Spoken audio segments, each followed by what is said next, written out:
What up, everybody? I'm going to initiate a call to action for everyone to donate $1.99 so that you can access the back catalog of the podcast as well as to help your podcast grow. I'm trying to grow the podcast, and I want to do that with you guys and make it better and brighter and bring you more information. So if you want to access the back catalog and help support me as an artist, I appreciate you. And please donate at anchor.fm underneath Lockdown Universe. Thanks so much, and enjoy the show.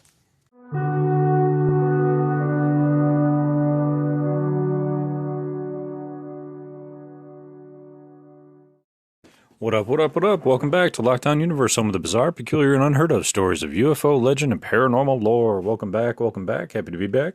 Hopefully you guys are doing well and taking care of yourself. So today I'm going to talk to you guys about a really interesting story, and it never, ends to fascinate me or, to find these brand new stories, that I never heard of, even from familiar faces. And when I find them, I love them, and I just want to share them with you. So I was coming across a story from David Adair, who worked at Area 51 for a brief time when he was a very, very young guy. They brought him down there because he was one of the most brilliant minds of the time. And he encountered this engine, an alien engine that had webbing all over it. And not like spider webbing, but like optical fiber webbing. And basically this thing was like a living brain engine, okay, for a humongous ship. Now what's interesting is he states that this thing was alive and it still communicates with him to this very day because it shared this like very intimate relationship with him as he went through and entered this engine and touched it, and when he touched it, it would engage with him mentally and continues to give him information to this very day. So he calls it Pitholum, and it's still at Area 51. Now, what's interesting is this thing continues to communicate with him, and it tells him that it and its species have been around for 13 billion years.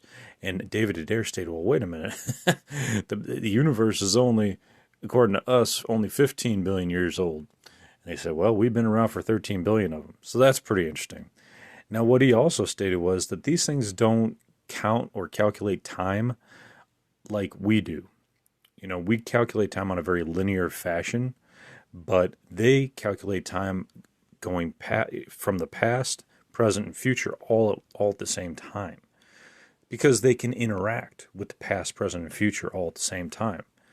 So he told him, or the ship engine told him that we don't run on Julius Caesar calendars. We run on multiple timelines, kind of like one humongous timeline, grasping it in all areas and all angles. So she also stated, he calls it a she, the engine, that for a species to calculate time in the way we do in a chronological fashion is pretty antiquated and actually very extremely rare for any species to calculate it the way we do. So I thought that was interesting. He said that the engine actually told him that they didn't even think that such creatures existed that could live like that. And he said, well, wait a minute. How did they do it? He stated that they're unstuck in time, meaning that they're not stuck in a chronological timeline. They can go past, present, future. And they have this evolution that allowed them to do that. And, what was interesting was, Emery Smith asks David Adair, how did they evolve? How did they evolve to be able to create such a creature that has basically, kind of like a sentient AI or almost a living thing? And he stated that he hadn't gotten all that information yet. I mean, how do you receive all that information from a device that's 13 billion years old? You can't. This thing is living, and it's got this intelligence that is so old that I'm actually surprised it can even communicate with us. You know what I mean? Given that we're such a young species. But he did state, why did you come here? He asked this entity, we'll call it, why did you come here? And he stated, well, or she stated, you guys are on the outer rim of the galaxy, and we're exploring all galaxies as we come up to them. And so you happen to be on, the front end of the galaxy we were exploring, and the ship ended up crashing. And so they were able to take this engine, bring it down in Area 51, bring it down, however many feet below, the desert, and bury it and bring it into their laboratory. So they stated that, or she stated that it basically came here and landed way before anything really ever was here. And some of their ships came earlier than she did. And when these ships would come, they'd actually bury themselves and create bases underneath the ground. And he said, well, how long ago? And she said, it's about 600 million years ago. And he said, you've been here all this time? She's like, yeah. And other of our species have been underground for quite a while. That was until your current species decided to start digging tunnels and ran into some of our bases as well. And he's like, oh, okay, so we're we're part of the problem. She said, well, yeah, we were working on developing our understanding and doing our scientific research, and then all of a sudden you guys kind of dug in and we had an issue. So he stated that a lot of individuals believe that these areas are like evil, that they have like skinwalkers on them, and they have like all these entities. But really, it's just a lot of the technology that it accompanies some of these craft really change things. They change the environment. One of the things that David Adair talked about was their curiosity, their interest in our species and our development. And the species, the entity of the ship, of the engine, asked him to go to the Georgia Guidestones. Now, this episode actually took place right after the explosion it took place at the Georgia Guidestones, and it blew up. It blew one of the Guidestones away, and then eventually, like I think a month later last year, they demolished it. So the ship asked him to go to the Georgia Guidestones and take a look at it before it's gone. And he's like, whoa, he didn't even know it was going to be gone. And eventually it came to be true that they actually did demolish it. So she stated that I'd like to see it. I'd like to, explore it with you. And so he said, okay. So he drove down there, down to the Georgia Guidestones, and took a look at it. And he asked this entity, who built this thing? And she said, that'll be a story for another time. Because we've still been trying to figure it out. There is a name associated with it, with the construction of it, which I believe was back in 1980. But it was like under so many like shell companies that nobody ever figured it out. But what was interesting was, they talked about, or he talked about with her, the fact that these stones actually say that we're supposed to only have like 500 million people on the planet, that we're about like, basically have way too many billions of folks, too many. David Adair said when speaking with this entity that about 3 billion people is about the max that we should have for the planet to live in like harmony. 500 million was okay, but 3 billion would be all right too. But what was really interesting was when he went down there, this entity actually told him to look down from this tower called Rock Eagle Park. And when you look down at it, when you go up to this tower and look down on the park, you can see what resembles a rock eagle's head, or eagle's head in rock formation, a big eagle. And he was like, wow, well, that's pretty amazing. That's pretty cool. Then it told him to go down and read this sign. Now, this sign was created quite a while back, and it was written by Native Americans, and kind of like a warning sign for Native Americans, so to speak. And let me tell you what it says. Hang on, let me find the right spot here. but it's addressed to the white man, and it's kind of like a warning.